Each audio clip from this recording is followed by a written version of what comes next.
يلا بنلعب في شعري. اسراء نبيل لسه عامله فيديو وهي بتستخدم الكريمبر عشان تعمل شعرها، وانا حاسه ان انا بقالي كتير ما عملتش حاجه مختلفه في شعري، وبما اني قصيته قررت ان انا كمان النهارده هعمل شعري كيرلي. مش كيرلي، اللي هو كده. حاطه هير ماسك على شعري، هروح بسرعه اغسله واجي انشفه معاكم. غسلت الهير ماسك، تعالوا ننشف شعري. اوكي انا خايفه شويه عشان اخر مره عملت بالكريمبر شعري حرقته، فاعتقد ان شعري ما كانش ناشف كفايه، فانا هاخد وقتي في تنشيف شعري وبعدين اجي لكم شعري ناشف.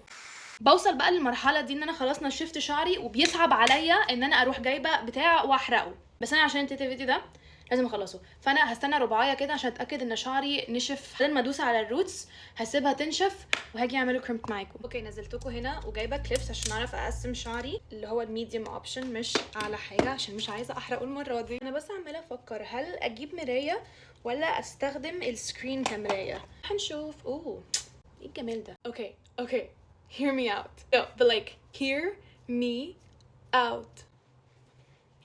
I don't hate this. جماعة اقنعوني ان انا ما اعملش بانجز بليز حد يقنعني ان انا ما اعملش بانجز عشان انا مش كارهه المنظر ده خالص. اول خصله وربنا يستر. انا خايفه قوي، انا بجد مش عايزه اعمل كده خالص. بسم الله. جماعه بجد the things I do for social media.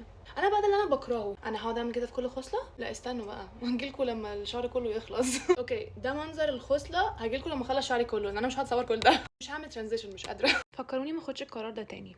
الموضوع ده اخد وقت كتير قوي ومش حاسه ان انا عملته اصلا صح عشان في حتت لسه مش معموله. بس ايه رايكم؟ ما ظبطتش القصه. curly hair not my thing. مش حاسه ان هو لايق عليا، بس يعني لو رايكم راي تاني قولوا لي. هحط بندانه، مش عارفه، حاسه كده ممكن يكون شكله كيوت اكتر. مش عارفه. يلا نروح نحط ميك اب.